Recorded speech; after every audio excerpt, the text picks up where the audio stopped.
Bismillahirrahmanirrahim. Assalamualaikum warahmatullahi wabarakatuh.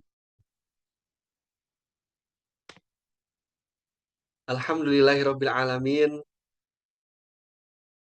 Alhamdulillahilladzi bi ni'mati tatimmus sholihat. Wa nasyhadu an la ilaha illallah wa nasyhadu anna Muhammadan abduhu wa rasuluh. Allahumma sholli ala Muhammad wa ala ali Muhammad. Amma ba'du. Ayah bunda, sahabat-sahabat titik balik. Bagaimana nih kabarnya pada pagi hari ini? Subuh yang penuh dengan keberkahan. Irgi Recording izin in menyapa progress. ayah bunda, sahabat-sahabat yang hadir pada kajian Quran Talks pagi hari ini. Sehat ayah bunda, bang kakak? Alhamdulillah, Masya Allah, Tabarakallah. Kami doakan semoga senantiasa dalam keadaan yang terbaik, sehat walafiat, Allah mudahkan urusan di pagi hari ini, Allah cukupkan rezekinya, dan senantiasa terus istiqomah di jalan Allah. Amin, amin ya Allah ya Rabbal Alamin. Ayah bunda, abang kakak semuanya yang sudah hadir dari mana aja nih, boleh dong kita sapa-sapa di kolom komentar. Yang sudah on cam, Irgi izin sapa terlebih dahulu. Ada Bu Azri dari Bekasi, Bunda Elsa dari Kendal, ada Bunda Zumri Gasim dari Makassar, ada Bunda Sri, Bunda Ira, Bunda Yuli, Masya Allah. Banyak sekali yang on cam pada pagi hari ini. Alhamdulillah. Ada Bu Siti dari Jambi, ada Bu Masani dari Padang juga hadir, Bu Devera, Masya Allah. Alhamdulillah. Barakallah ya Bunda yang sudah hadir pada pagi hari ini. Ahlan wa sahlan wa marhaban bikum. Kami ucapkan selamat datang di Quran Talks, salah satu program titik balik Bunda. Masya Allah. Semoga senantiasa istiqomah. Barakallah. Banyak sekali nih Masya Allah yang hadir. Mohon maaf belum bisa tersama satu persatu nih. Jogja, Malang, Masya Allah. Alhamdulillah. Baik ayah bunda, abang kakak semuanya. Insya Allah di pagi hari ini, subuh yang penuh dengan keberkahan. Insya Allah kita akan dibersamai oleh Ustadz Farid Pradipta. Beliau adalah pimpinan pesantren Masyarakat Hawari Muda. Masya Allah, tabarakallah. Alhamdulillah. Dengan tema curang dalam timbangan rugi di akhirat. Quran Surah Al-Mutaffifin surah yang ke-83. Nah, ya Bunda, kita akan mengetahui nih supaya kita tidak termasuk orang-orang yang curang karena orang-orang yang curang itu ternyata bukan di dalam perniagaan saja, dalam apa saja. Nah, insya Allah kita akan sama-sama belajar bersama beliau.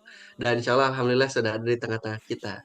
Namun sebelum itu, Ayah Bunda, kami mengajak karena subuh ini adalah waktu yang penuh dengan keberkahan, barangkali kita terlupa atau terlewat ya sedekah subuhnya. Maka dari itu Irgi mengajak ayah bunda untuk meluaskan kebermanfaatan lagi Quran Talks ini kepada seluruh eh, penjuru di Indonesia ini nih khususnya. Nah, ayah bunda bisa menyalurkan infak ataupun sedekahnya kepada boleh dilihat di layar ada nomor rekening dari titik balik. Nah, silakan ayah bunda bisa menyalurkan infak ataupun sedekah terbaik di pagi hari ini. Berapapun nominalnya, insya Allah akan menjadi amal jariah untuk kita. Meluaskan kebermanfaatan dari kajian Quran Talks. Masya Allah, barakallah. Yang sudah berinfak ataupun bersedekah, kami ucapkan jazakumullah khairan katsiron. Ya, Masya Allah Bunda Arafah dari Bekasi, Alhamdulillah sudah. Barakallah Bunda, terima kasih jazakumullah khairan katsiron. Semoga apa yang ayah Bunda keluarkan pada pagi hari ini, insya Allah akan menjadi saksi di yaumil akhir. Amin, amin ya Allah ya Rabbal alamin. Baik, ayah bunda, abang kakak semuanya, Alhamdulillah. Irgi izin menyapa guru kita yang sudah ada di tengah-tengah kita. Assalamualaikum warahmatullahi wabarakatuh, Ustaz. Oh maaf, Ustaz. Eh, boleh dijadikan co-host? Admin Ustadz Farid Palipta.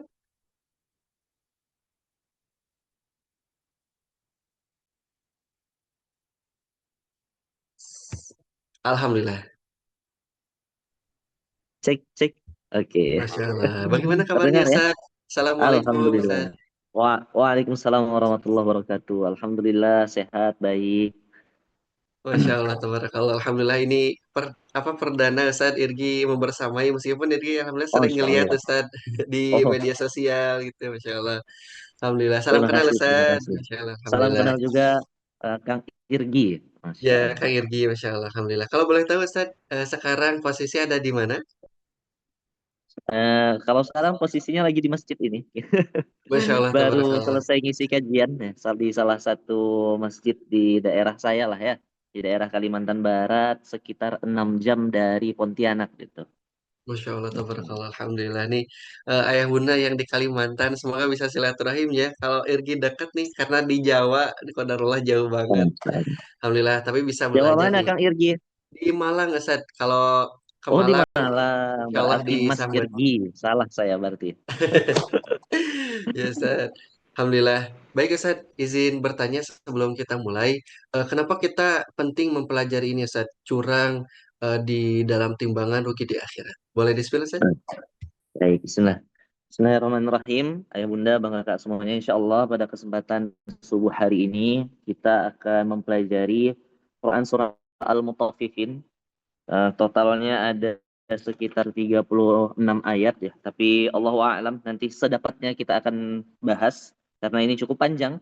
Nanti kita akan belajar terkait yang pertama makna Al-Mutaffifin. Karena tadi seperti yang Kak Mas Irgi sampaikan ya, mutafifin itu, tatfif itu tidak sekedar dalam perniagaan, tetapi juga nanti berkaitan dengan sosial, berkaitan bahkan dalam ibadah, berkaitan dalam amanah dan beberapa kaitan-kaitan yang lainnya yang nanti juga kita akan ambil pendapat ini dari pendapat ulama ya. Nanti salah satu yang akan kita ambil adalah pendapat Syekh Ibnu Qayyim Al-Jauziyah di dalam kitabnya Madarijus Salikin. Kemudian yang menarik dari Al-Mutaffifin ini, ada satu perkataan guru saya ketika saya waktu itu masih dalam kondisi belajar, yaitu adalah tatfif itu tidak mengenyangkan, tetapi balasannya itu sangat luar biasa. Itu kenapa? Kata beliau. Nah, kenapanya ini nanti kita bahas.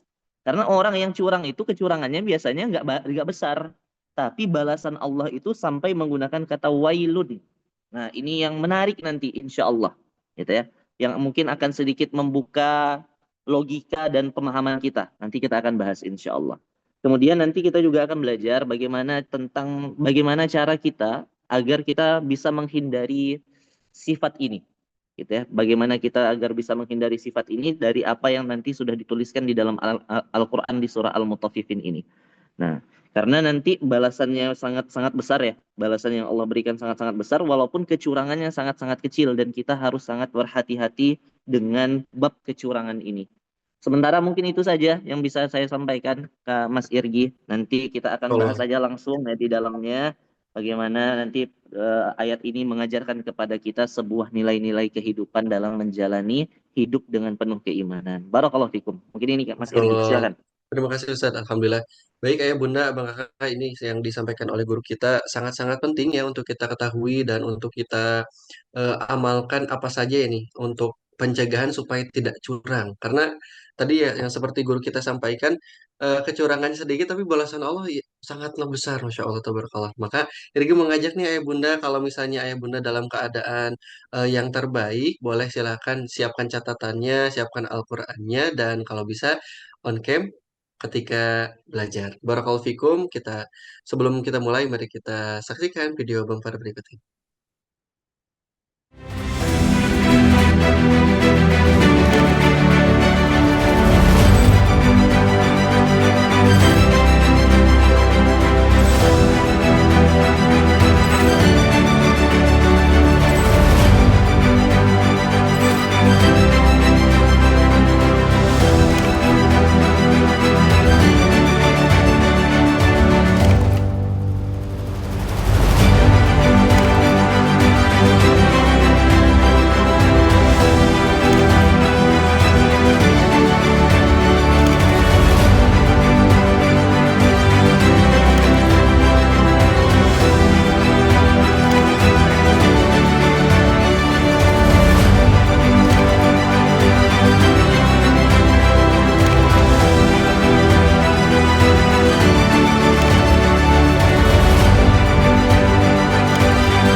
Bismillahirrahmanirrahim, Ayah Bunda, Iri mengajak sebelum kita mulai, mari kita sama-sama share kajian ini kepada keluarga, saudara, dan teman-teman kita.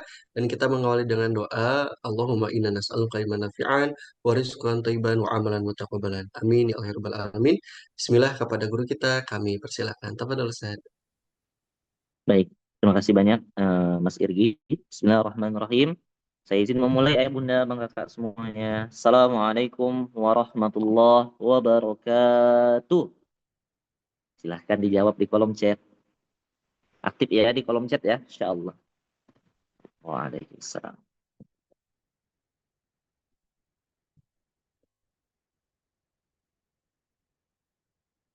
Oke, kita lihat dulu nih mana-mana yang sudah balas salamnya.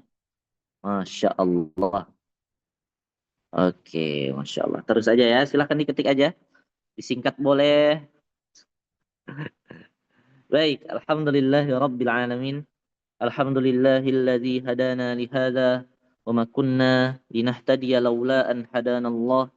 Asyhadu an la ilaha illallah wa asyhadu anna Muhammadan abduhu wa rasuluh. Allahumma salli ala sayyidina Muhammad wa ala alihi wa ashabihi wa man tabi'ahum bi ihsanin ila yaumiddin. Rabbi syrah li sadri wa yassir li amri wahlul 'uqdatam min lisani yafqahu qawli. Rabbana zidna ilma warzuqna fahma bi rahmatika ya arhamar rahimin. Baik ayah bunda, abang kakak yang dimuliakan Allah Subhanahu wa taala, pada kesempatan hari ini insya Allah kita akan belajar bersama Quran surah Al-Mutaffifin surah ke-83 yang ada pada juz yang ke-30. Tapi sebelum kita mulai, saya ingin ayah bunda, abang kakak, boleh mungkin kita tuliskan doa di kolom chat untuk mendoakan semua orang yang ada di sini masing-masing. Mudah-mudahan kita semua apa gitu. Silakan ayah bunda. Mudah-mudahan berdoa dengan kondisi hari ini. Misal yang mungkin ada kesulitan, kesempitan, ditulis doanya di kolom chat biar kita aminkan bersama. Tapi jangan menggunakan objek pribadi. Mudah-mudahan kita semua dilapangkan rezekinya. Misal, mudah-mudahan kita semua diberikan anak yang soleh-soleha. Silakan ditulis dulu doanya di kolom chat. Kita buka pagi hari ini di waktu subuh yang berkah ini dengan saling mendoakan. Semoga kita semua diberikan keberkahan hidup. Masya Allah. Amin, amin, amin, amin. Berkah diberikan kesehatan. Amin. Dalam lindungan kasih sayang. Amin. Oh, Masya Allah. Amin, amin. Mudah-mudahan bisa menunaikan ibadah haji. Amin. Diberikan dipertemukan dengan jodoh terbaik yang belum ketemu jodohnya ya. Amin.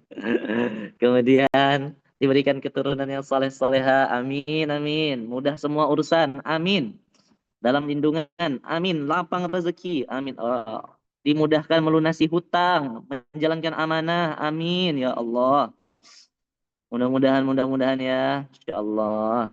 Karena Nabi Shallallahu Alaihi Wasallam di waktu subuh, di waktu pagi ini Nabi Shallallahu Alaihi Wasallam pernah bersabda, Allahumma barik li ummati fi bukuriha. Ya Allah, rahmatilah umatku pada waktu paginya. Jadi kita berdoa dulu nih di dalam majelis ilmu yang mulia ini, di mana malaikat-malaikat sedang membentangkan sayapnya kepada orang-orang yang beriman. Baik, alhamdulillah. Kita aminkan semua doa. Amin amin ya rabbal alamin. Insyaallah, ayah bunda, bang kakak yang dimuliakan Allah Subhanahu wa taala, kita bersyukur kepada Allah dipertemukan di dalam majelis ilmu ini bersama kita sedang menggapai ridhonya Allah Subhanahu wa taala. Dan yang luar biasa dari majelis ilmu ini ayah bunda adalah ketika nanti kita mengakhiri majelis ilmu ini dengan satu doa yang kita tahu ya doanya. Ketika kita mengakhiri satu majelis ilmu ini dengan satu doa, tahu nggak nama doanya doa apa kalau mau nutup majelis ilmu? Ya, tahu nggak doanya doa apa tuh kalau mau menutup majelis ilmu? Nama doanya, jangan ditulis doanya. Doa apa namanya kalau mau mengakhiri majelis ilmu? Kafaratul majelis. Masya Allah. Doa penutup majelis. Nah, jadi di dalam satu hadis Nabi Shallallahu Alaihi Wasallam, Nabi pernah mengatakan barang siapa yang bermajelis ilmu, gitu ya. Kemudian nanti dia duduk di situ sampai selesai. Bima makna? Duduk di situ sampai selesai. dia tidak berpaling dari majelis ilmu, kemudian menunggu sang guru, menunggu pimpinan majelis menutup majelis tersebut dengan doa kafaratul majelis, maka malaikat akan memintakan ampun kepadanya dan dosa-dosanya akan diampuni. Maka ayah bunda, abang kakak, bagi yang tidak punya uzur, kami tidak sarankan keluar Zoom sebelum kafaratul majelis. Karena nanti sayang. Wa man ijtama'a qauman fi baitin min buyutillah yatluna kitaballah wa yatadarasunahu bainahum. Barang siapa yang berkumpul di antara rumah-rumahnya Allah, kemudian mereka belajar Al-Quran dan saling mengajarkan Al-Quran, maka yang Allah akan berikan adalah wa ghasyiyatuhumur rahmah. Allah akan curahkan rahmat. Wa haffathumul malaikah. Nanti akan ada malaikat-malaikat yang membentangkan sayapnya. Kemudian nanti ketika malaikat-malaikat ini naik ke atas bertemu dengan Allah, nama kita akan disebut satu persatu. Ya Allah, ada Bunda Siti Karimah dari Jambi tadi ikut majelis ilmu. Ya Allah, tadi ada Bunda Eti Helinali tadi ikut majelis ilmu. Ya Allah, ada Bunda Indrawati. Ya Allah, ada Bunda Neneng. Ya Allah, ampuni rahmati mereka. Ya Allah. Maka para malaikat akan berdoa memintakan ampun kepada kita. Kemudian diakhiri dengan doa kafaratul majelis. Siapa yang mengikuti sampai selesai, mendengarkan doa kafaratul majelis, kemudian baru dia beranjak, maka dosa-dosanya akan diampunkan oleh Allah Subhanahu wa taala. Maka kami tidak rekomendasikan nih ayah bunda keluar Zoom sebelum kafaratul majelis. Tidak kami rekomendasikan karena nanti sayang waktunya habis. Pagi-paginya harusnya beraktivitas yang lain, malah dipakai bermajelis ilmu, tapi tidak mendapatkan ampunan. Dan saya sudah sering sampaikan di dalam semua majelis ilmu saya, ayah bunda, bahwasanya tidak ada hal yang lebih besar, yang paling kita butuhkan, kecuali adalah ampunan Allah. Di dunia ini, udah tidak ada lagi yang kita butuhkan, kalau sudah dapat ampunan. Kalau saya tawarkan kepada ayah bunda, misal, saya akan kasih 2 tawaran. Silakan nanti dipilih tawaran mana yang mau dipilih. Tulis angkanya saja. Tawaran yang nomor 1.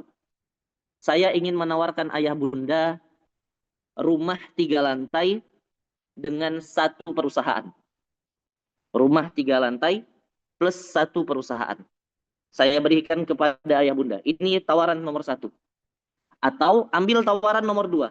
Saya tawarkan kepada ayah bunda ampunan Allah sampai ayah bunda nanti wafat. Dan semua dosa ayah bunda besar ataupun kecil diampuni sama Allah. Mau pilih 1 atau pilih 2? Rumah besar dengan perusahaannya atau ampunan Allah? Nah, kita tuh kalau orang berakal tuh, orang beriman, berakal, yakin meninggal, mau harta sebanyak apapun, kalau dibandingkan dengan ampunan Allah, itu tidak ada nilainya itu harta. Maka ayah bunda, tidak ada yang... Makanya kita duduk di sini, bermajelis ilmu, buka Zoom, buka layar HP-nya, buka tab-nya, buka laptopnya. Meninggalkan sebagian aktivitas dunia kita, menyisihkan waktu kita untuk belajar, memperoleh ampunan Allah itu. Itulah yang paling besar nilainya di sisi Allah, ayah bunda. Kenapa kita sholat? Karena kita ngejar ampunan Allah. Karena kalau udah Allah ampuni, kalau udah dapat ampunan itu, dunia itu udah tidak ada nilainya. Nomor 3. Nomor 3. Aduh, ini agak merusak ini nomor 3 ini. Nah, ya. Jadi dunia itu hampir tidak ada nilainya. Dan yang luar biasa lagi, faqultu astaghfiru rabbakum innahu kana ghaffara. Minta ampunlah kepada Allah karena sesungguhnya Allah itu Maha Pengampun. Yursilis samaa'a 'alaikum midrara wa yumdidukum bi amwal wa banin wa yaj'al lakum jannatin. Siapapun yang Allah ampuni banyak beristighfar, dia akan dapat harta. Dia akan dapat kebaikan, dia akan dapat anak, dia akan dapat kebun, dia akan dapat surga. Maka ampunan kalau sudah didapatkan, maka hidup kita akan menjadi lebih mudah. Harta kita selalu dalam kecukupan. Nah, maka sekali lagi, kita duduk di sini. Insya Allah pasti dapat nomor 1 juga, Bunda. Kalau kita buka Quran surah Nuh, ayat yang dimulai dari ayat yang ke-10, ampunan Allah itu pasti beriringan dengan kemudahan hidup. Dan salah satunya adalah amwal, harta. Insya Allah. Baik, begitu ayah bunda ya. Jadi kami sarankan untuk tidak keluar sebelum doa kafaratul majelis. Kecuali uzur syar'i. dan mudah-mudahan Allah tetap mencatat ayah bunda duduk di majelis ilmu sampai dengan selesai. Amin ya rabbal alamin. Baik, kita akan mulai nih. Kita akan masuk ke surah Al-Mutaffifin. Saya akan minta sebagian bunda untuk membantu membacakan ayatnya. Tapi tidak sampai selesai ya. Kita akan penggal-penggal. Karena surah Al-Mutaffifin ini paling tidak ada 4 tema utama. Jadi kita akan penggal per tema saja. Karena kalau baca sampai selesai kan kemungkinan kepanjangan nih. Jadi saya ingin minta bantuan untuk baca per tema saja. Saya ingin minta tolong salah satu untuk membaca surah Al-Mutaffifin dari ayat yang pertama sampai ayat yang keenam dulu. Yang pertama sampai ayat keenam beserta artinya. Silahkan. Siapa yang baca ini? Mas Irgi? Bunda Siti Karimah? Ini yang raise hand kah? Silakan.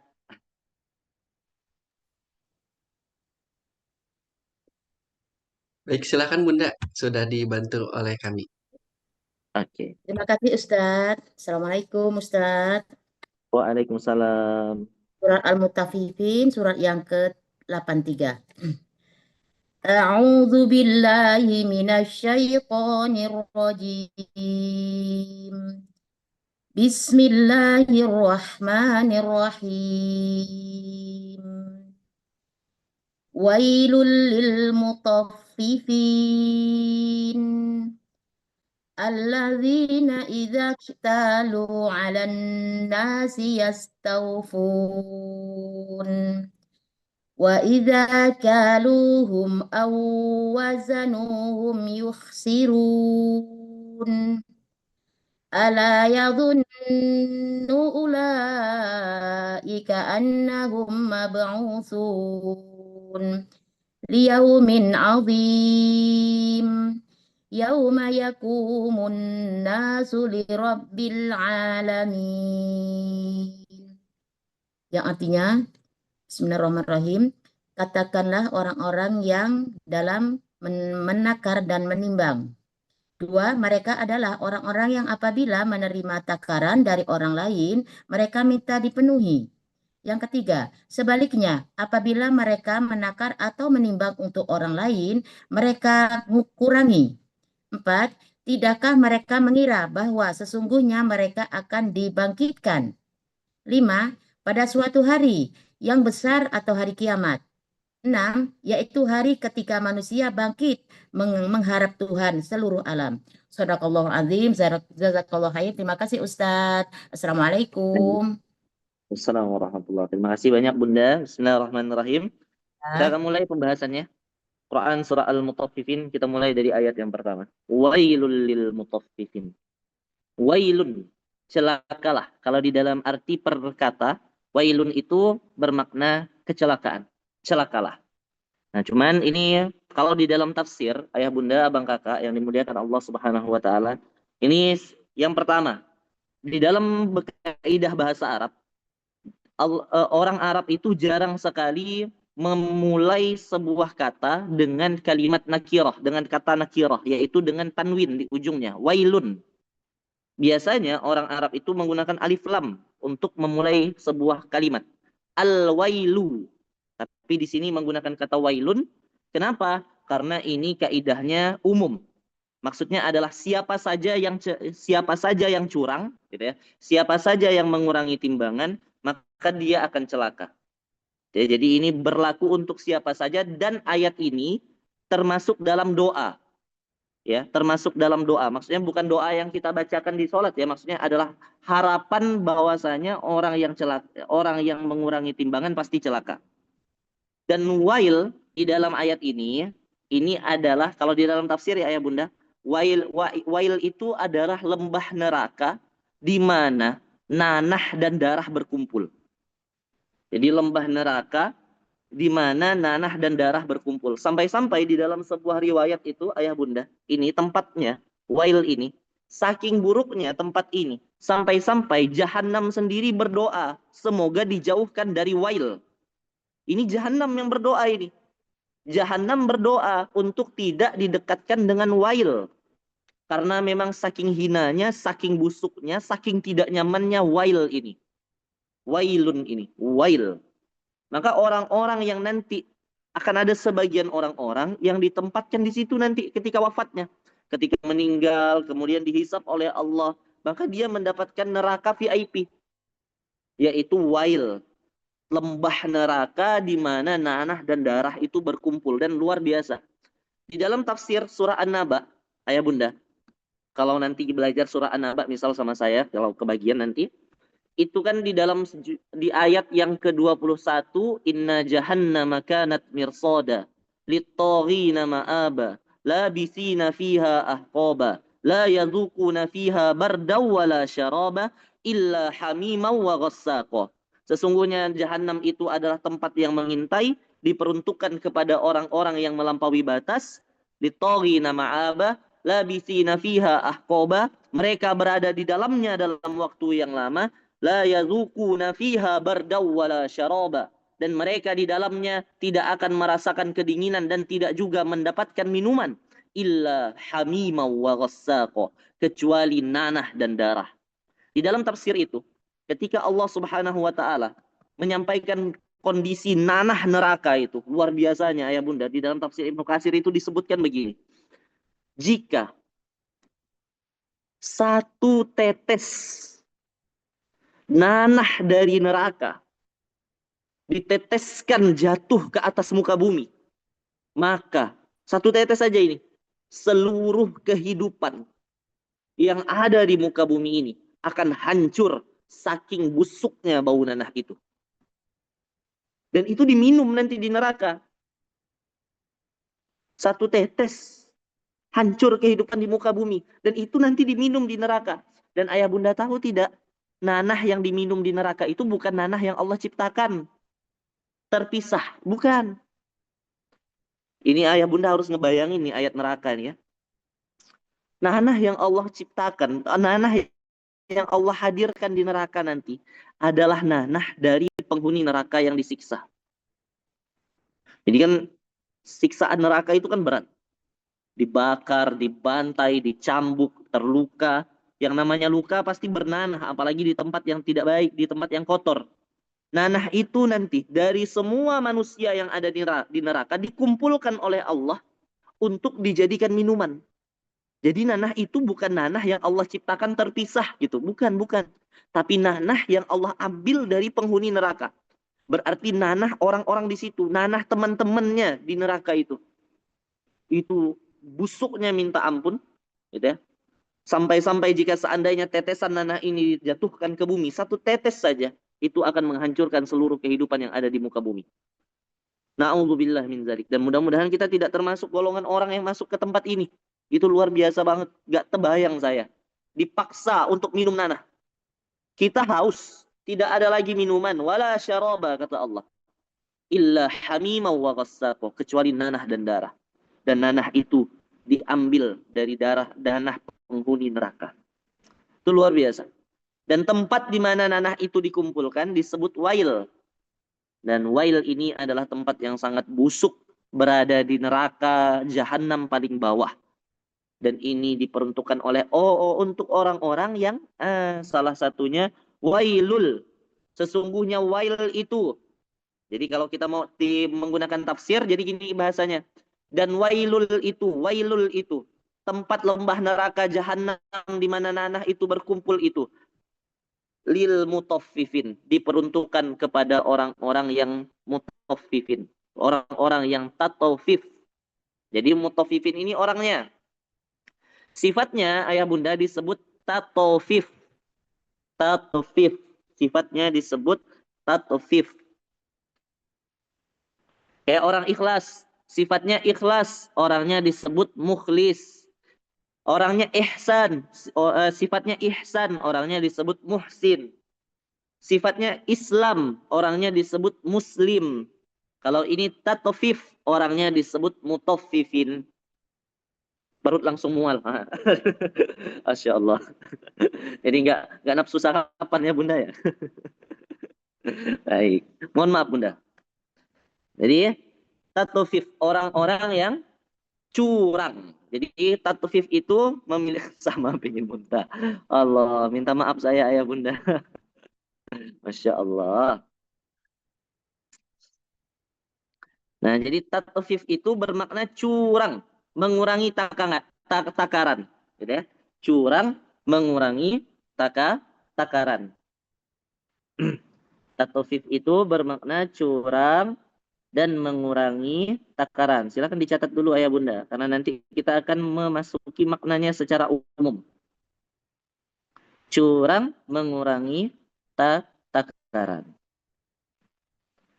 Nah, sekarang, apakah ini hanya berlaku pada tukang dagang? Ayat ini ternyata tidak. Ayat ini tidak sekedar berlaku kepada tukang dagang.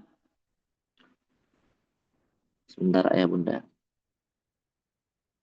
Ayat ini tidak sekedar berlaku kepada tukang dagang. Kenapa saya harus mengingatkan ini? Wailul lil mutaffifin. Celakalah bagi orang-orang yang menakar dan mengurangi timbangan. Ini kan kalau kita terjemahkan dengan arti, ini cenderung menyerang pelaku dagang. Orang yang berjualan kemudian mengurangi timbangan jualannya. Contoh, kita beli salak atau beli anggur 1 kilo. Ternyata anggur itu belum selesai timbangannya diukur, gitu ya. Sudah dilepaskan, sudah diangkat dari timbangan. Ternyata masih kurang 1 ons. Maka ini juga termasuk mutafifin. Tetapi maknanya tidak sesempit itu. Nah, jadi di dalam kitab Madarijus Salikin, Imam Ibnul Qayyim, Syekh Ibnul Qayyim Al-Jauziyah mengatakan begini, ayah bunda. Syekh Ibnul Qayyim Al-Jauziyah mengatakan begini. Catat ya kalimatnya ya, Ibnul Qayyim Al-Jauziyah, Ibnul Qayyim itu mengatakan begini. Setiap kecurangan atau tidak memenuhi takaran kepada Allah dan manusia. Nah, setiap kecurangan dan tidak memenuhi takaran kepada Allah dan manusia itu disebut mutaffifin. Itu disebut dengan mutaffifin. Nah, berarti dari sini kita sudah bisa menyimpulkan sedikit. Mutaffifin itu tidak sekedar bagi pelaku dagang, tetapi juga berlaku untuk yang membeli. Berlaku kepada karyawan. Berlaku kita dalam keadaan kita sholat di hadapan Allah Subhanahu wa Ta'ala atau beribadah dengan ibadah yang lainnya. Nah, jadi tatfif itu mengurangi, dan tatfif itu berasal dari kata taf, artinya sedikit. Jadi dia menguranginya sedikit ayah bunda. Tidak banyak yang dia kurangi, hanya sedikit saja. Ya. Mengurangi sesuatu walaupun sedikit berarti ini berlaku untuk siapa saja. Satu, ini berlaku kepada, kita ambil makna dasarnya. Ini berlaku kepada orang yang berjualan ketika dia mengurangi timbangan. Misal kita beli beras, kemudian berasnya ditimbang dengan cara yang tidak adil, maka ini termasuk mutaffifin. Kalau di zaman Nabi itu, ayah bunda, ada orang jualan gandum. Seseorang jualan gandum, gandumnya itu ditakar dengan timbangan dua ini loh, yang dua bejana itu. Nah, maka salah satu bejana besi yang menjadi patokan ukur itu diberatkan. Diberatkan 2 ons, diberatkan 1 ons, otomatis ketika timbangan berasnya baru 8 ons, dia sudah seperti 1 ons. Nah, ini sering terjadi. Orang yang menggunakan 2 bejana timbangan. Kalau hari ini kan timbangan kita kan sudah pakai timbangan digital ya. Nah, di timbangan digital itu mungkin belum selesai angkanya naik, udah dilepas, sudah diangkat. Kemudian, ini udah pas katanya kan. Kemudian dijual dengan harga sekian. Nah, ini juga kecurangan-kecurangan. Sama. Atau begini ayah bunda. Pedagang itu kadang suka mengasih ketika kita beli buah misal. Buahnya awalnya disempurnakan timbangannya, tapi sebelum diserahkan diambil tuh sedikit. Diambil sedikit. Misal jualan salak deh, atau jualan jeruk. Belinya 2 kilo. Sudah betul timbangannya 2 kilo, tapi sebelum diserahkan kepada pembeli, kita diambil dulu sama pedagangannya 2 butir. Dikembalikannya ke tempatnya. Atau sebaliknya, bukan pedagangnya yang curang. Ibu-ibu yang belanja yang curang. biasanya. Gitu ya. Timbangan, selesai ditimbang, tiba-tiba masuk tuh tambahan satu salak. Tiba-tiba masuk tuh tambahan satu jeruk. Nah ini juga kecurangan ya, dan itu tidak boleh. Nah itu ya, itu tidak boleh. Se apa? Itu tidak boleh dilakukan baik dari sisi pedagang ataupun dari sisi pembelinya. Itu termasuk mutaffifin, gitu ya. Itu termasuk mutaffifin. Atau begini ayah bunda, ini contoh lain lagi. Kalau ayah bunda pernah umroh, biasanya sebagian pedagang di Arab itu ketika berjualan kurma, dia menempatkan kurma-kurma yang bagus di atas dan menempatkan kurma-kurma yang buruk di bawah. Kemudian kita akan melihat yang bagian atas kan? Kita akan melihat yang bagian atas. Nah, ketika kita lihat bagian atas ini bagus, kita hendak beli itu. Tapi begitu kita beli, dia akan mengambil kurma yang bagian bawah. Nah, ini juga termasuk kecurangan. Dan ini pernah kejadian juga di zaman Nabi SAW. Ketika ada yang menjual biji gandum, ternyata ketika Nabi masukkan tangannya, biji gandum bagian bawah itu basah. Sedangkan bagian atas itu kering.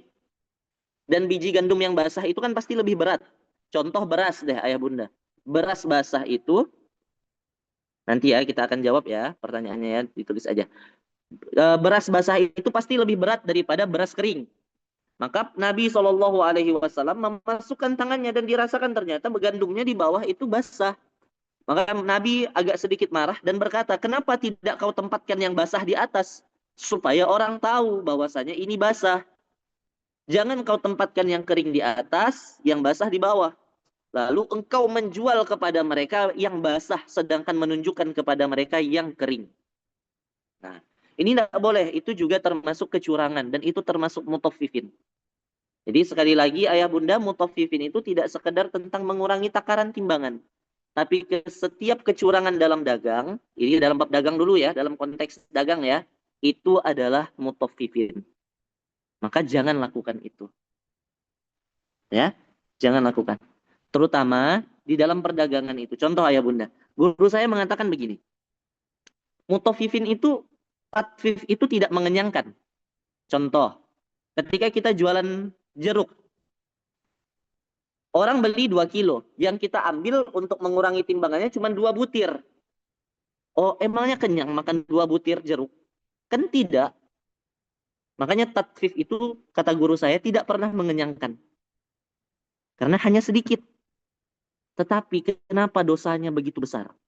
Sampai harus dimasukkan ke dalam wail. Karena gini ayah bunda. Orang yang curang itu tidak melihat siapa yang dia curangi. Orang yang curang itu tidak melihat siapa yang dia curangi. Siapa tahu yang dia curangi adalah anak yatim. Siapa tahu yang dia curangi adalah orang miskin. Yang sudah punya uang tinggal sedikit, dia berharap hidup dari uang itu. Kemudian dia membeli makanan dari uang itu. Uangnya habis ketika membeli barang itu. Tiba-tiba kita curangi. Seberapa zalim orang-orang yang curang itu. Makanya kata guru kami, kata guru saya, tatfif itu tidak pernah mengenyangkan karena hanya sedikit yang diambil. Pengurangan timbangannya hanya sedikit. Sekalipun 10 orang tetap sedikit. Tetapi tatfif itu kadang orang yang curang itu tidak melihat siapa yang ia curangi.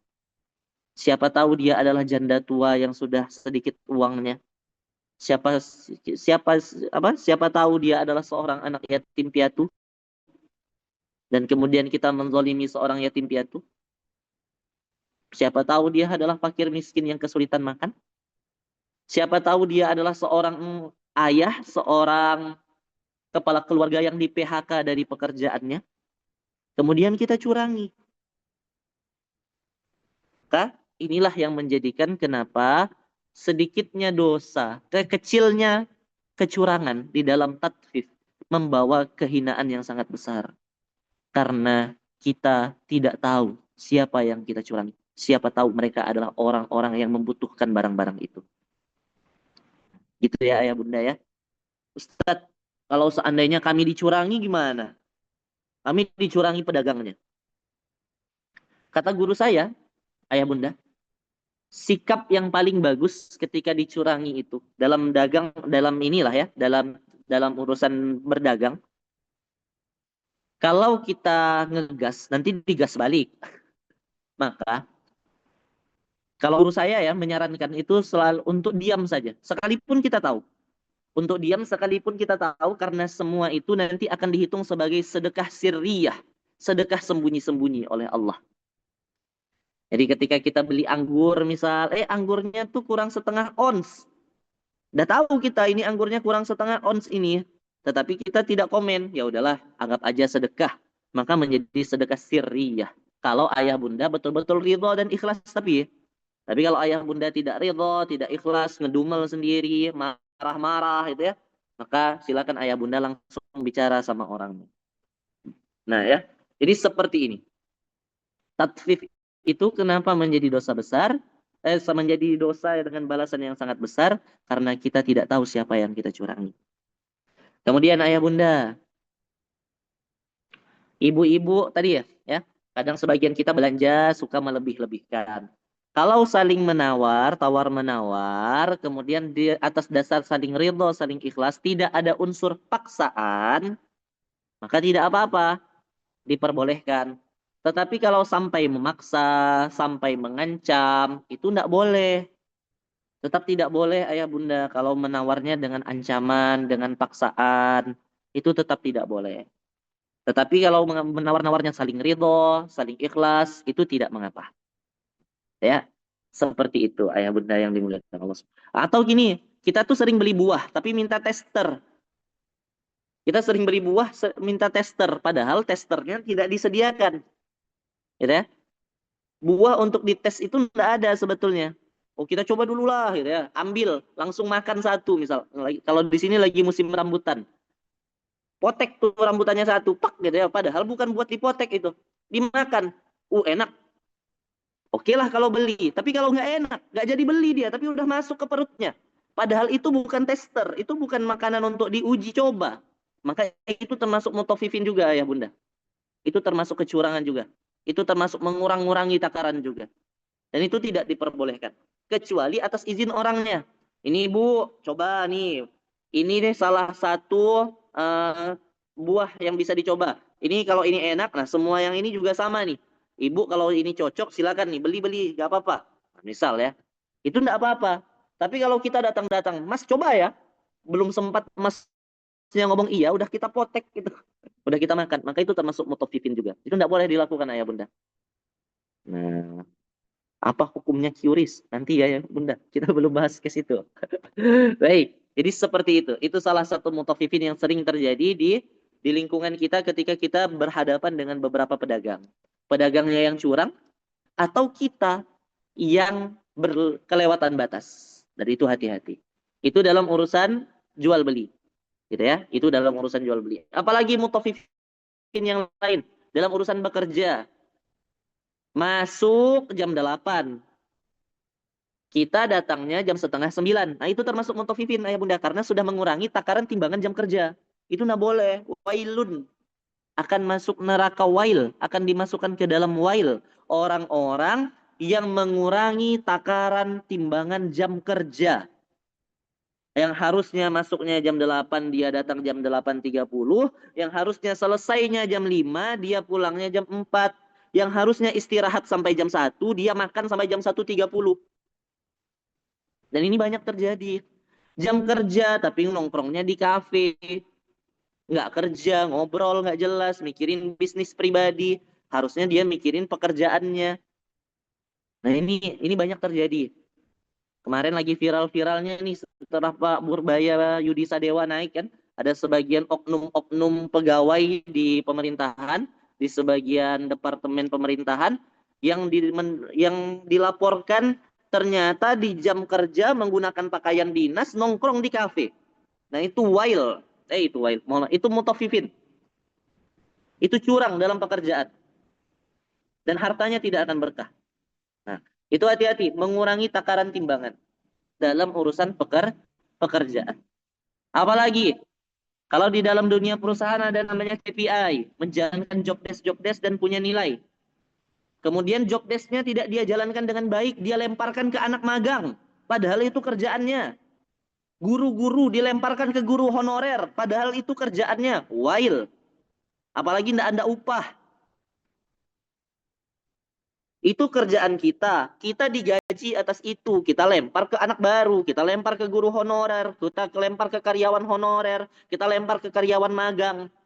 Itu kerjaan kita. Kita dibayar. Orang yang ngerjain, orang yang ngerjainnya nggak kita bayar.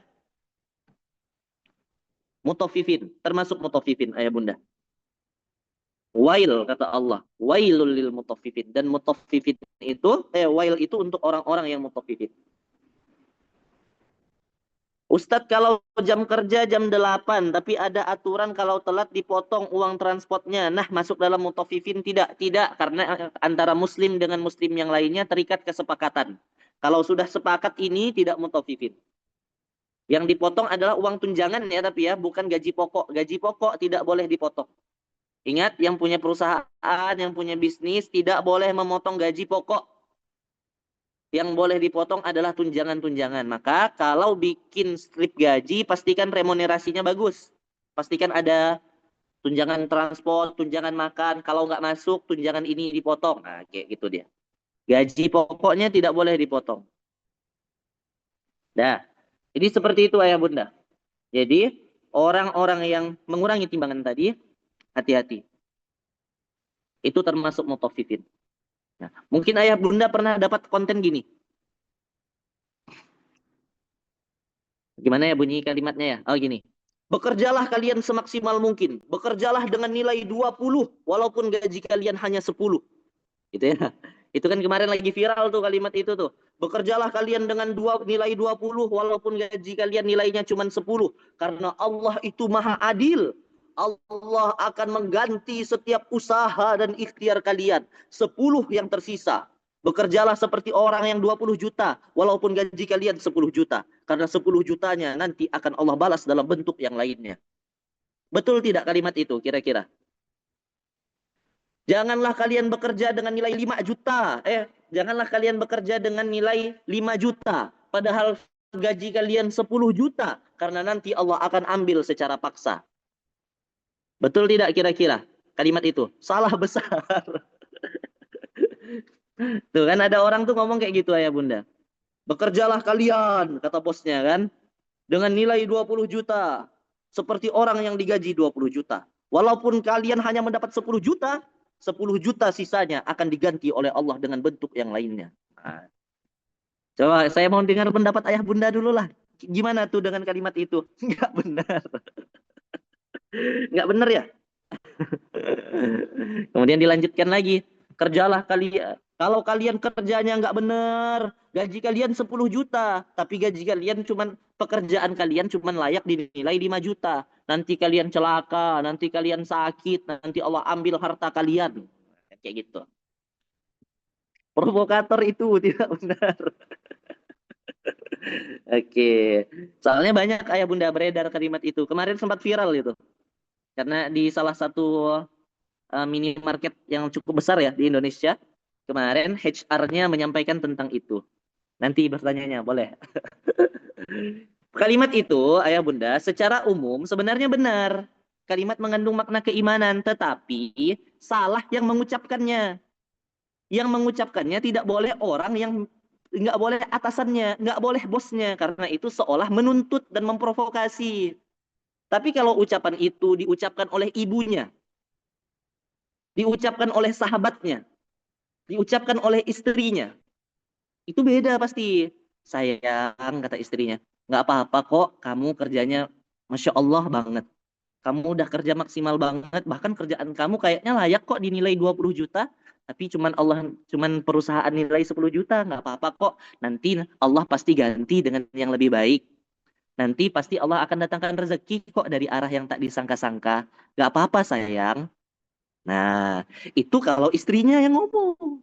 Itu kalau orang tuanya yang ngomong. Tapi kalau atasannya yang ngomong, itu seolah pembenaran atas kezaliman.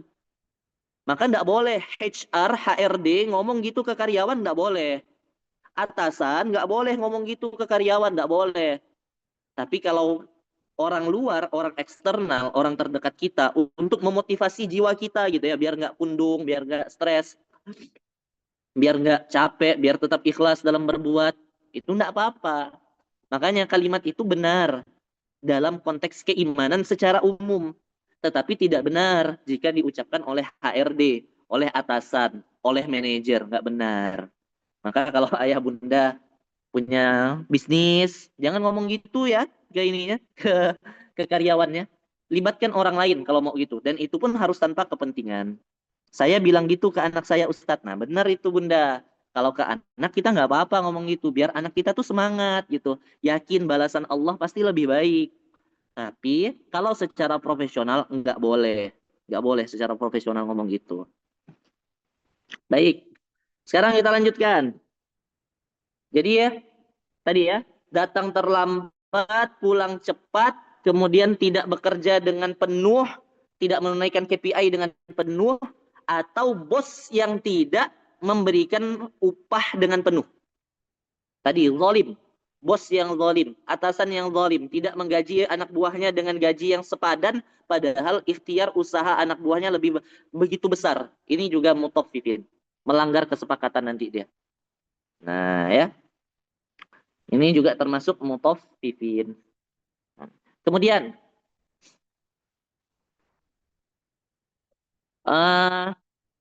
dalam pekerjaan pelayanan publik, dalam pekerjaan pelayanan publik, dalam pelayanan publik. Ketika kita bekerja, ayah bunda, tidak sepenuh hati berharap dihormati. Kita bekerjanya tidak sepenuh hati, tapi kita berharap orang yang datang kepada kita hormat kepada kita. Itu juga mutaffifin. Kenapa? Karena sesuai dengan ayat berikutnya. Kita melanjutkan ayatnya sebentar ya. Alladzina idaktalu 'alan nasi yastaufun. Orang-orang yang apabila menerima takaran dari orang lain, mereka minta dicukupkan. Mereka minta sempurna, mereka minta dihormati, mereka minta dihargai. Wa idza kaluhum aw wazanuhum yuhsirun. Apabila mereka menakar untuk orang lain, mereka mengurangi. Jadi mereka menuntut sempurna orang lain, tapi tidak memberikan orang lain dengan sempurna. Itu mutaffifin. Berarti ini berkaitan tadi dengan pekerjaan. Kita nuntut anak buah kita sempurna, tapi kita tidak ngasih anak buah kita sempurna. Kamu kerja yang benar dong. Tapi kita nggak ngasih gaji yang benar. Nah, itu mutaffifin. Atau sebaliknya, bos gaji saya yang benar dong, tapi kerjaan kita nggak benar. Itu juga mutaffifin. Gitu ya. Nah, di dalam pelayanan publik juga sama. Nah tuh paling banyak kecurangan di pelayanan publik. Kita sudah jamuran, ngantri, tapi orangnya malah asik ngobrol. Nah, itu kurang lebih seperti itu, ayah bunda. Gitu ya. Kita sudah menunaikan kewajiban kita dengan baik. Kita udah ngantri dengan luar biasa. Kita udah ikut administrasi dengan baik. Tapi ternyata orangnya tidak melayani kita dengan sepenuh hati. Itu juga termasuk mutaffifin.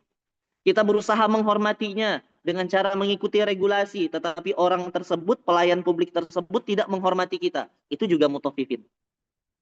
Kalau ayah bunda ada yang bekerja di bagian pelayanan publik, hati-hati ayah bunda. Pastikan kita bekerja tuh fulfill, sepenuh hati, melayani orang-orang. Memberikan yang terbaik kepada orang lain. Nah, seperti itu. Di dalam ibadah juga begitu. Di dalam ibadah. Nah, kita itu sering mutaffifin juga tuh kepada Allah tuh. Kita sholatnya nggak beres, tapi mintanya banyak kepada Allah. Kita sholatnya cepet, kayak ayam matok beras. Tapi kita nuntutnya banyak banget tuh sama Allah. Kita mutaffifin juga tuh kepada Allah. Kita tatfif kepada Allah. Kita sholatnya nggak beres, tapi sekali dikasih ujian sama Allah, pengennya cepet selesai ujiannya. Ya Allah, kok gini banget sih hidup saya? Sholatnya aja nggak beres. Baca Qur'annya aja malas. Nah, jadi ini juga termasuk tatfif kepada Allah. Ingat ya, tadi kata Syekh Ibnul Qayyim Al-Jauziyah, beliau mengatakan segala ketidaksempurnaan takaran atau mengurangi timbangan kepada Allah atau kepada manusia itu termasuk tatfif. Kepada manusia iya, kepada Allah juga iya. Nah, itu ya. Dan banyak sekali kita yang melakukan itu. Kita berdiri cepat, ruku asal tunduk, sujud asal-asalan, tapi ingin diterima sholatnya. Kita sedekah jarang, menunggu dilihat orang, tapi pengen dibalas Allah dengan harta yang berlimpah. Nah, ini banyak banget kita yang melakukan ini. Dan ini juga termasuk tatfif. Kita banyak menuntut Allah. Ini alladzina idza kaluhum 'alan nasi yastawfun. Orang-orang yang apabila ingin menerima takaran dari orang lain, orang yang ingin menerima takaran dari Allah, ingin takarannya sempurna, ingin cukup, ingin cepat. Tetapi sekali dia memberikan takaran kepada orang lain, dia tidak memberikannya dengan sempurna.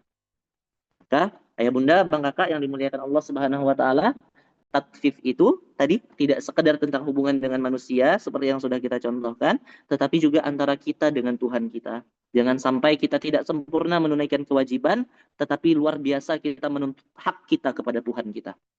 Kita tidak sempurna dalam sholat, tapi menuntut dimudahkan segala urusan. Kita tidak sempurna dalam membaca Al-Quran, tetapi menuntut Allah untuk menyelesaikan urusan kita dengan cepat. Kita tidak sempurna dan tidak banyak, tidak ikhlas dalam sedekah, tetapi menuntut Allah memberikan balasan yang sempurna berupa harta yang berlimpah. Dan kita menuntut Tuhan kita untuk itu. Nah, hati-hati. Jangan sampai kita tatfif kepada Allah juga. Kemudian, kita lanjutkan ayatnya. Ala yadhunnu ulaika annahum mab'utsun. Tidakkah mereka mengira bahwa sesungguhnya mereka akan dibangkitkan liyaumin azim, pada hari yang besar, yauma yaqumun nasi lirabbil alamin, hari di mana manusia dibangkitkan dalam keadaan berdiri menghadap Tuhan seluruh alam. Nah, ayat ini ayah bunda adalah ayat di mana Allah untuk mengingatkan kepada kita. Kan gini. Ini nih hal perkara kecil. Kecurangannya cuma kecurangan kecil.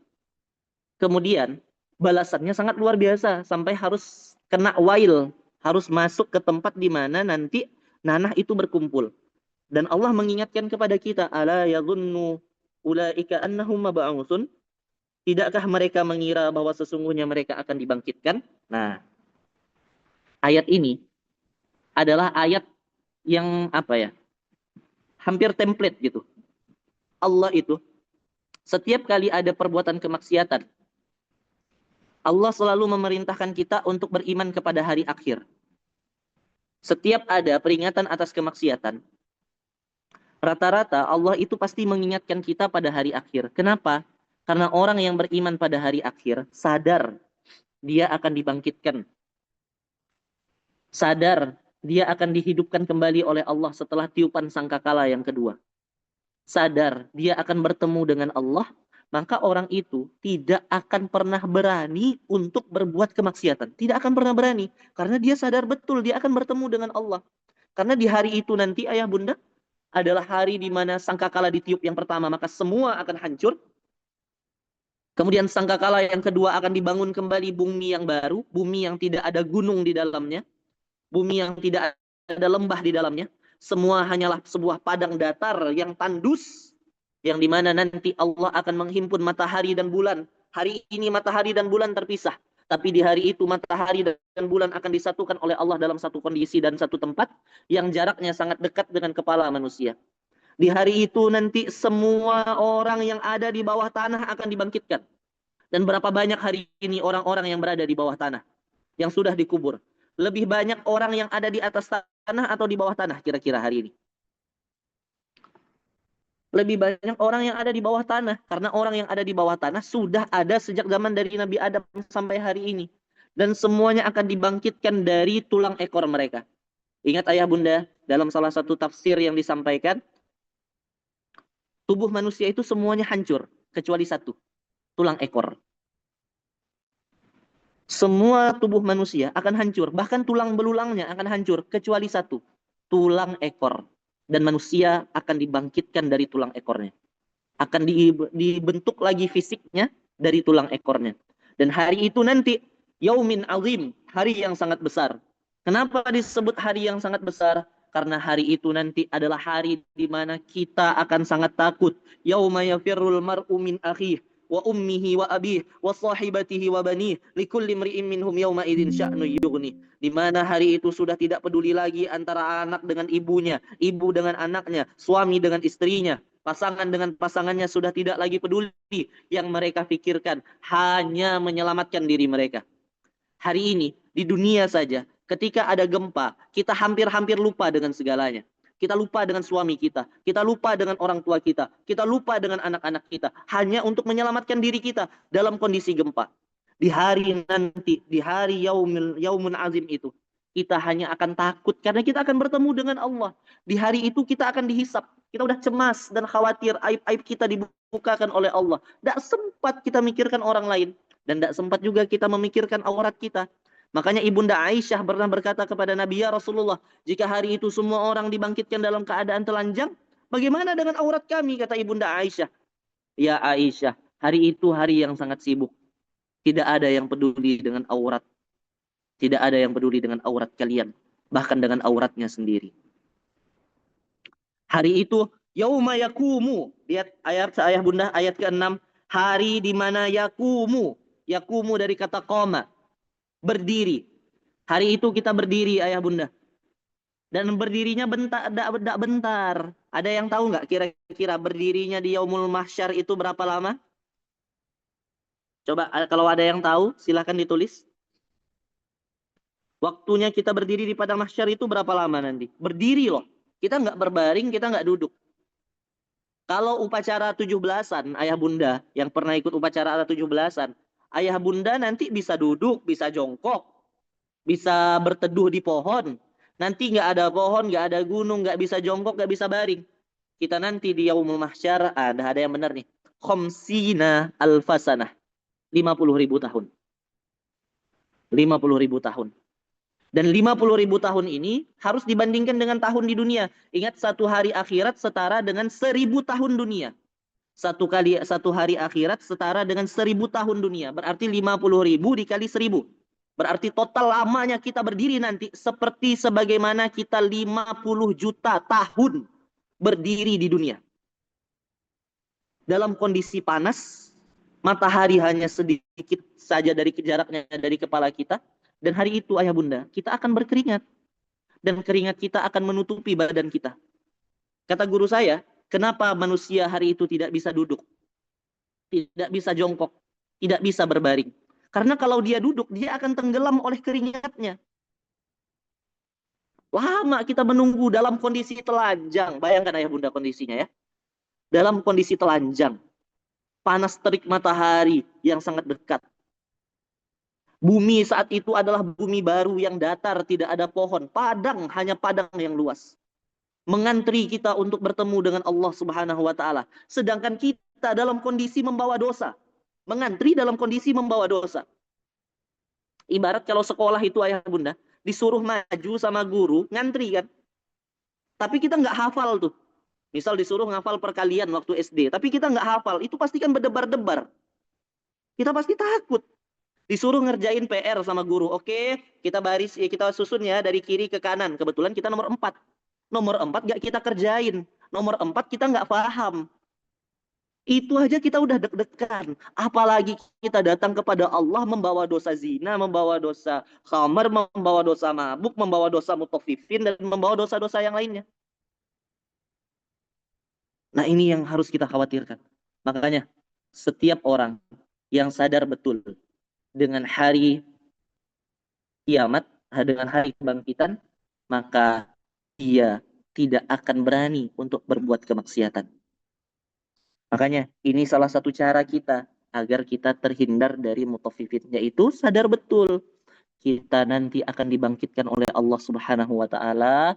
Jangan pernah berani-berani berbuat kecurangan sekecil apapun. Kecurangan kecil balasannya wail, apalagi yang besar. Mudah-mudahan ayah bunda kita semua diberikan pertolongan oleh Allah.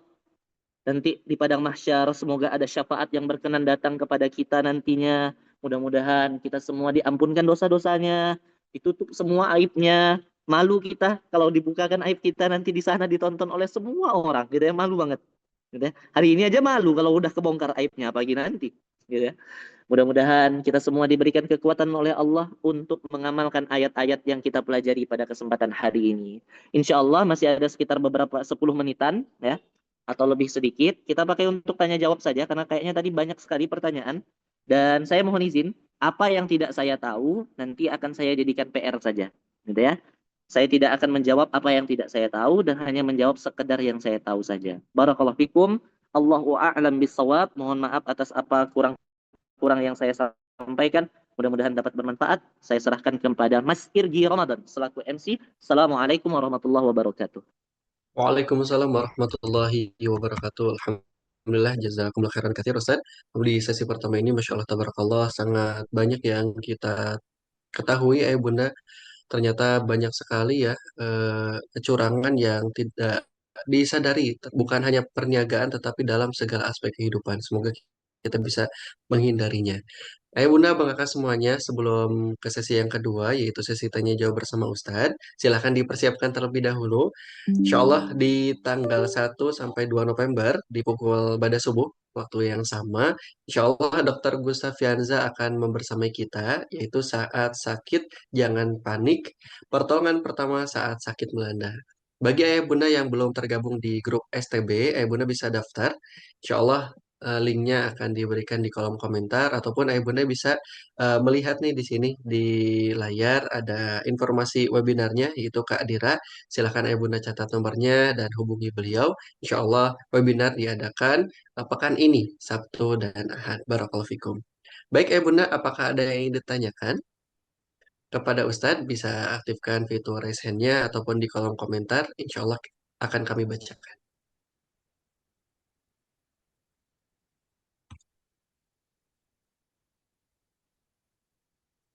Waalaikumsalam.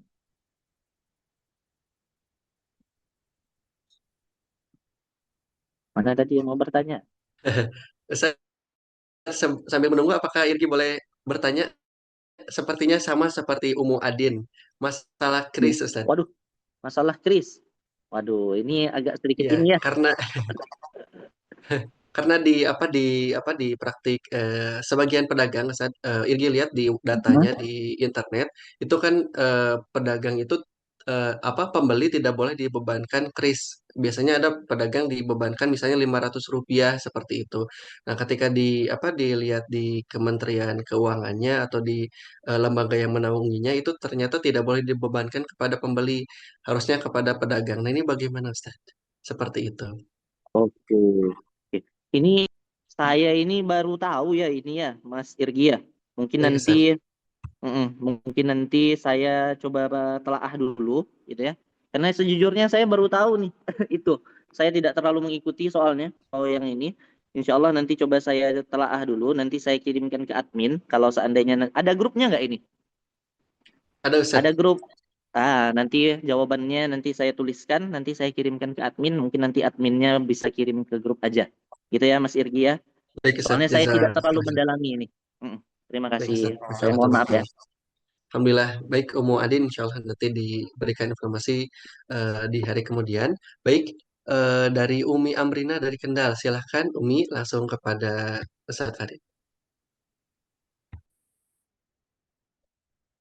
Terima kasih Ustaz. Assalamualaikum warahmatullahi wabarakatuh. Waalaikumsalam warahmatullahi wabarakatuh. Kajian hari ini luar biasa. Bisa menangkap insya Allah apa yang disampaikan Ustaz. Pertanyaannya Ustaz, Hmm. mungkin dari kita banyak yang terjebak untuk menjadi mutafifin ini Ustaz. Tapi masa itu sudah berlalu. Apa yang bisa kita lakukan Ustaz? Tentu saja Hmm. kita tahu ini kan memang ada kondisi ketidakberdayaan yang kita tidak cukup iman untuk tidak melakukan. Kemudian yang kedua, itu saja Ustaz. Apa yang masih bisa kita lakukan gitu. Dengan apa yang sudah berlalu dan tidak bisa kita susuli itu. Mohon petunjuknya Ustaz. Terima kasih. Wassalamualaikum warahmatullahi wabarakatuh. Waalaikumsalam warahmatullahi wabarakatuh. Baik, ayah bunda, bang kakak yang dimuliakan Allah Subhanahu wa taala. Bagi kita-kita yang mungkin sebelumnya sudah pernah terjebak, bahkan mungkin dalam semua kemaksiatan lah ya, dalam semua kemaksiatan. Baik itu mungkin riba, baik itu mungkin syirik yang mungkin sempat kita lakukan, kemudian mutafifin dan berbagai macam yang lainnya, tatfif dan berbagai macam yang lainnya. Allah itu tidak pernah menutup pintu taubat ya, ayah bunda ya. Allah itu tidak pernah menutup pintu taubat kepada siapapun. Sekalipun kepada pelaku dosa yang sudah banyak sekali dosanya itu sudah kompleks gitu ya. Qul ya ibadiyalladzina asrafu, wahai orang-orang hambaku yang melampaui batas, la taqnatu min rahmatillah. Innallaha yaghfiru dzunuba jami'a. Jangan putus asa dari rahmat Allah. Yaghfiru dzunuba jami'a. Allah itu mengampunkan dzunuba, dosa-dosa, dzunuba itu dosa-dosa. Jami'a, semuanya. Allah mengampunkan semua dosa. Bahkan dosa syirik pun Allah ampuni, ayah bunda. Kalau kita bertaubatnya sebelum pada sakratul maut. Nah, itu ya. Apalagi tatfif. Insya Allah. Pasti Allah ampuni. Tapi dengan syarat tentunya rukun-rukun taubatnya ditunaikan. Apa rukun taubatnya? Menyadari itu kesalahan. Kemudian menyesali perbuatannya. Dan berkomitmen untuk tidak mengulang perbuatan tersebut. Kemudian lagi, orang yang mau bertaubat, usahakan ayah bunda menggantinya dengan pahala kebaikan. Apa di dalam ayat di dalam surah Hud ayat yang 114 kalau tidak salah, Allah Subhanahu wa taala mengatakan innal hasanat yuzhibnas sayyi'at. Sesungguhnya hasanat, kebaikan, yuzhibnas sayyi'at, menghapuskan keburukan. Maka jika dulu bunda kita pernah mutaffifin, maka hari ini perbanyaklah melebih-lebihkan. Kalau dulu kita banyak mengurang-ngurangi hak orang, hari ini kita coba lebih-lebihkan hak orang dengan cara apa? Kalau kita pedagang, kita kasih hadiah tuh orang-orang. Dulu kan kita sering, misal dulu kita pernah, misal aja ya bunda ya, kita pernah mengurangi timbangan dengan cara mengambil 2 buah jeruk misal. Hari ini kita lebihkan jeruk orang, mungkin lebihkan 2 buah, mau lebihkan 1 buah, kasih hadiah ke banyak orang hari ini. Nah itu, sering-sering bantu orang gitu. Kalau dulu kita sering bolos masuk kantor, bukan bolos sih, telat gitu ya. Maka hari ini ketika kita sudah punya kelebihan, ayo kita bantu orang dengan skill kita, terlibat di dalam kebaikan, walaupun tanpa digaji oleh orang tersebut. Terutama terlibat dalam dakwah misal. Ada organisasi dakwah di dekat rumah, terlibat, berikan kontribusi terbaik tanpa harus dibayar. Innal hasanat yudhibnas sayyi'at. Sesungguhnya kebaikan hari ini menghapuskan dosa-dosa dan kesalahan di masa lalu. Belum lagi di dalam Quran surah Al-Furqan. Tadi kan Hud 114 yang tadi. Sekarang surah Al-Furqan ayat 70. Illa man taba wa amana wa amila amalan salihah faulaika yubaddilullah sayyiatihim hasanat. Semua orang yang berdosa, bahkan dosa besar itu akan dihukum kecuali illa man taba, yang bertaubat, wa man amana wa amila amalan salihat, kemudian beriman, meyakini betul hari kiamat itu ada, kemudian berbuat baik. Apa yang terjadi? Yubaddilullah. Allah akan membadal, Allah akan mengganti sayyiatihim hasanat, keburukannya di masa lalu dengan kebaikan. Jadi akan dikonversi dari dosa menjadi pahala, dari keburukan menjadi kebaikan, akan dikonversi oleh Allah Subhanahu wa taala. Maka bunda, jika sudah pernah terjatuh dalam perkara ini, tidak ada cara lain. Setiap orang yang terjatuh dalam kemaksiatan, untuk kembali kepada Allah itu tidak ada cara lain kecuali 3. Tobat, iman, amal soleh. Tobat, iman, amal soleh. Kalau Ustaz Luqmanul Hakim, guru kita, guru kami juga menyampaikan tias, gitu ya. Tobat, iman, amal soleh. Dan itulah memang rumus untuk kembali kepada Allah. Barakallahu fikum. Mungkin itu ya bunda, banyak-banyak untuk berbuat baik sih, terutama bunda ya. Kalau dulu suka mengurangi, rumusnya ya. Kalau dulu mengurangi, hari ini coba untuk melebihkan.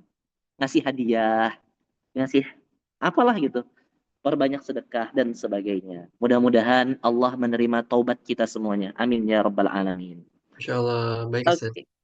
Alhamdulillah ada pertanyaan dari Bu Prima Nelieti dari Reshen. Silahkan Bunda pertanyaannya. Assalamualaikum warahmatullahi wabarakatuh. Waalaikumsalam warahmatullahi wabarakatuh. Afwan Ustadz, ini terjadi di kalangan pegawai-pegawai pemerintah Ustadz. Jadi teman-teman ini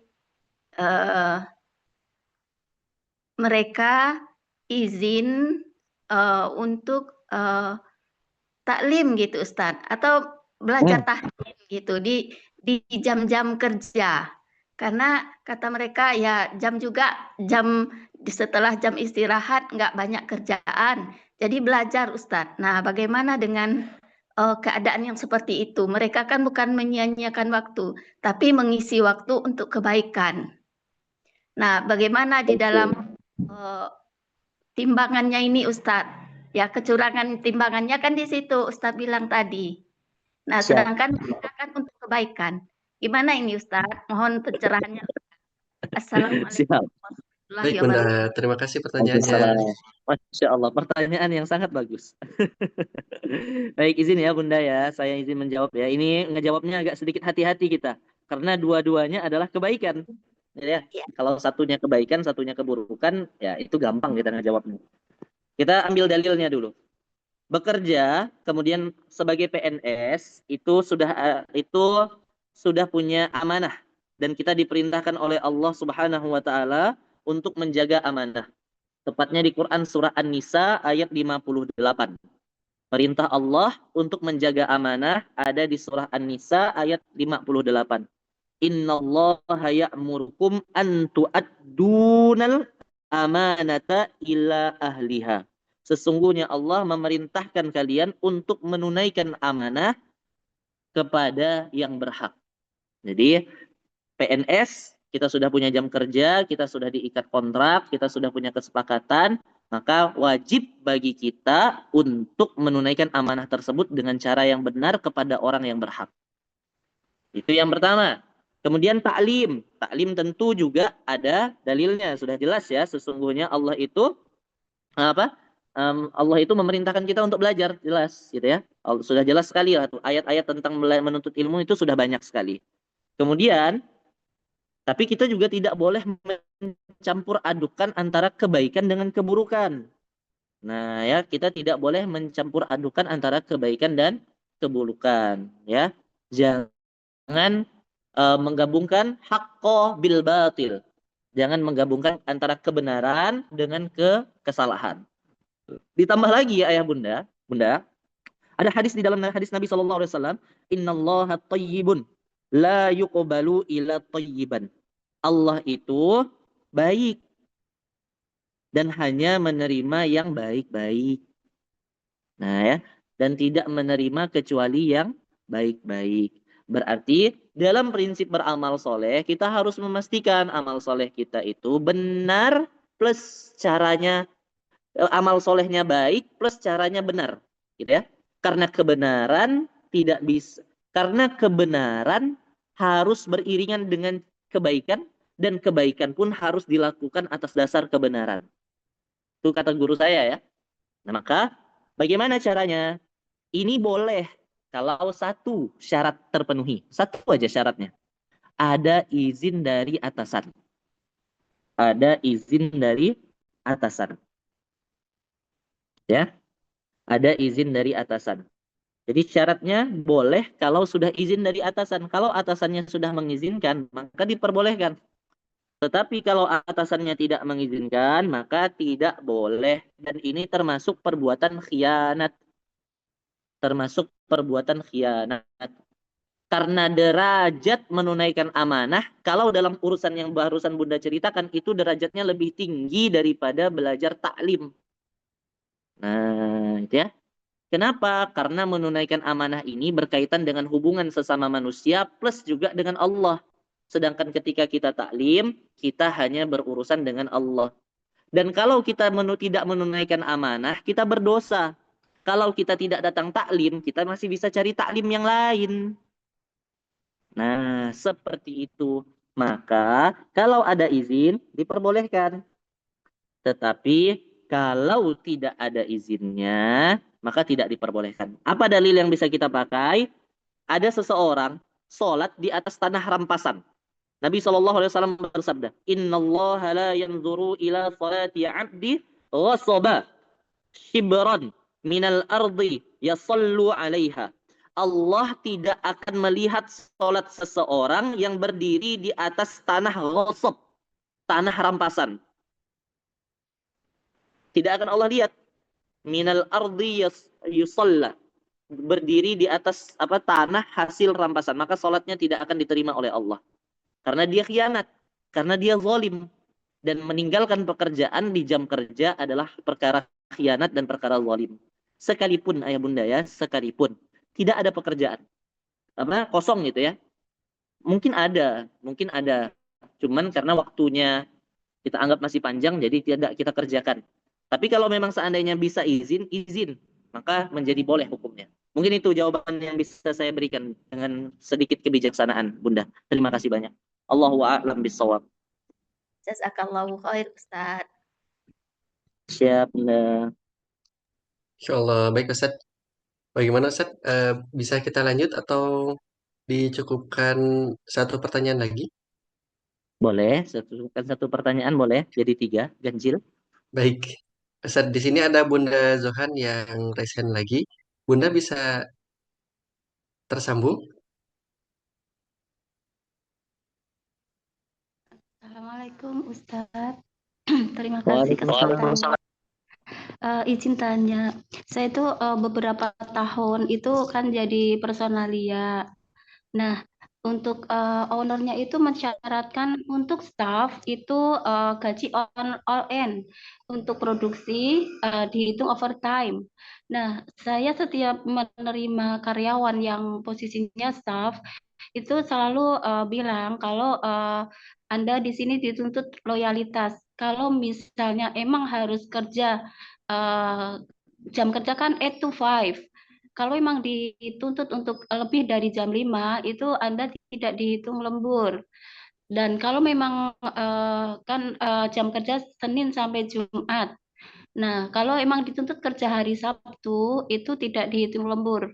Nah, sebelum mulai kerja itu saya sudah sampaikan seperti itu, meskipun tidak ditulis di dalam kesepakatan kerja. Itu bagaimana ya Ustadz ya.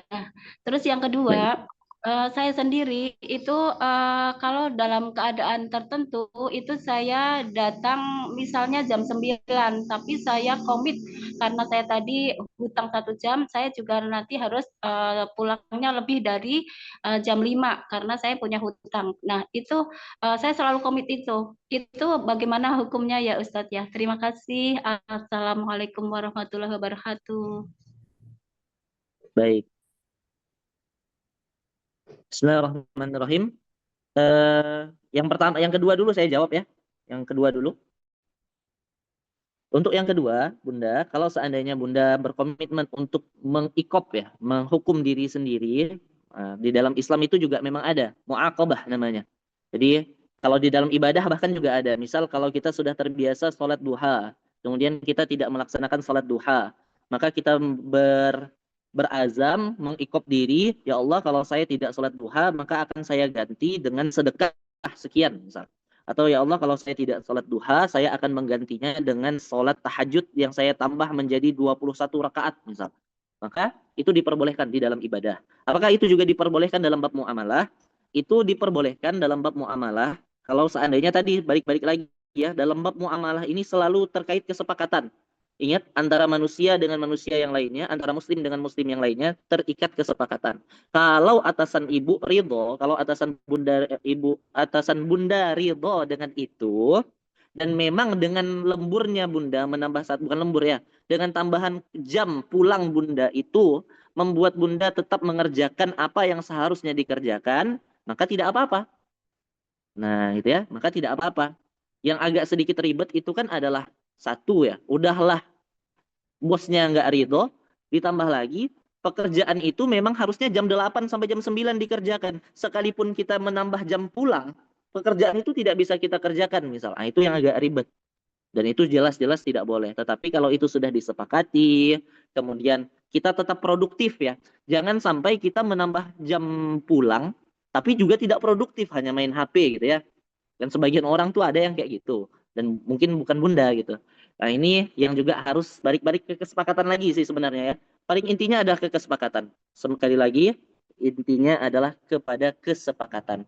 Kalau bos ibu ridho dan itu sudah menjadi aturan tidak tertulis antara ibu, bunda dengan bos atau atasan, maka tidak masalah.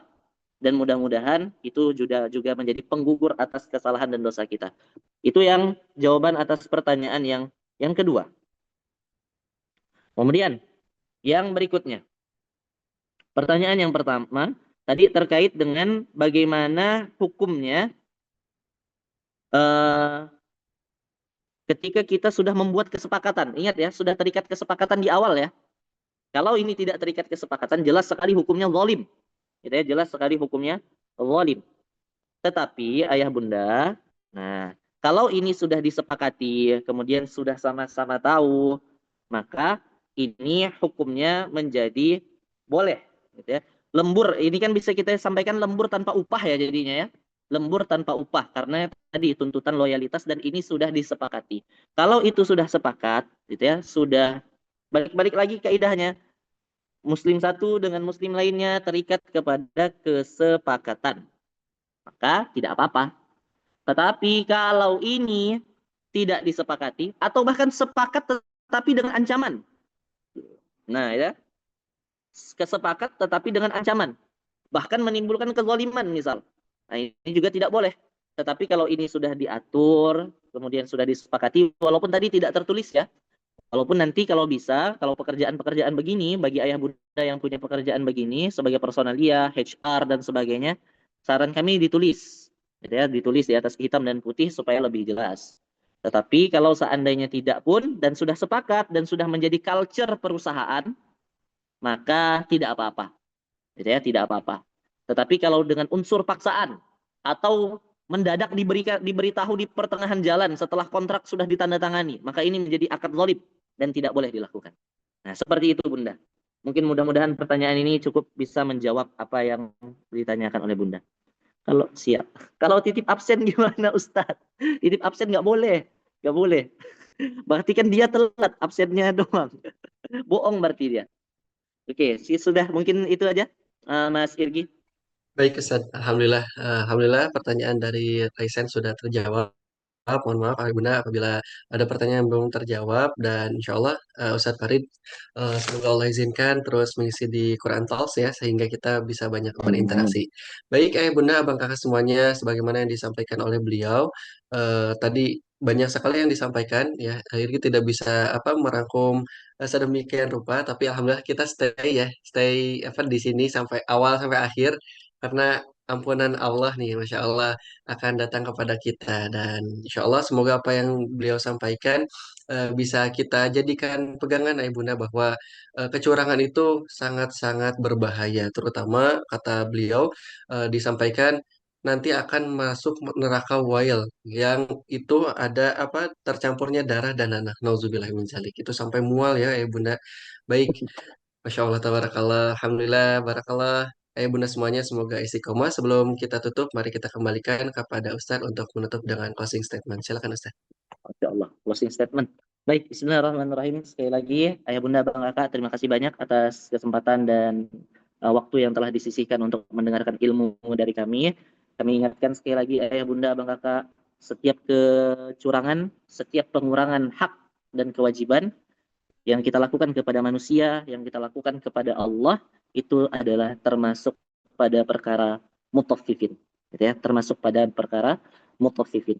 Maka hati-hati kita dengan perkara-perkara ini sekalipun pada ukuran-ukuran yang kecil karena setiap sekecil apapun perbuatan kita akan diukur oleh Allah Subhanahu wa taala. Sekecil apapun keburukan akan dihitung oleh Allah, sebesar sekecil apapun kebaikan akan dihitung oleh Allah Subhanahu wa taala. Tidak banyak closing statement yang bisa saya berikan. Saya mungkin hanya ingin mendoakan kita semuanya. Mudah-mudahan Allah berikan kita kekuatan untuk tunduk kepada wahyu, untuk tunduk kepada ayat Quran, dan merendahkan logika kita di hadapan wahyu. Karena tidak semua wahyu bisa diterima dengan logika. Dan itulah keimanan. Ketika kita mau berani tunduk pada aturan Allah, menjadi seorang muslim, seorang yang menyerahkan diri sepenuhnya, tunduk pada aturan Allah. Mudah-mudahan kita semua diberikan kekuatan, diturunkan egonya, direndahkan nafsunya, direndahkan keinginannya, dihilangkan ketuhanan kita terhadap logika. Afara'aita man ittakhadha ilahahu hawa. Kalian akan melihat sebagian orang nanti akan menjadikan hawa, logika, keinginannya sebagai Tuhan. Semoga kita dijauhkan dari semua itu. Amin ya rabbal alamin. Sekian dari saya Mas Irgi. Saya kembalikan kepada Mas Irgi. Saya izin tutup dengan salam pribadi dari saya. Semoga kita semua dalam keselamatan oleh Allah Subhanahu yang diberikan oleh Allah Subhanahu wa taala. Assalamualaikum warahmatullahi wabarakatuh. Waalaikumsalam warahmatullahi wabarakatuh. Alhamdulillah ya Bunda, maka semuanya semoga apa yang disampaikan oleh guru kita dapat menjadi pegangan bagi kita agar bisa hati-hati dalam kehidupan sehari-hari. Baik ya Bunda, sebagai rasa syukur kita sama-sama doakan, sempatkan di dalam sholat kita, di dalam tilawah kita mendoakan Ustadz Farid karena ilmu yang disampaikan insya Allah sangat bermanfaat bagi kehidupan kita. Amin ya rabbal alamin.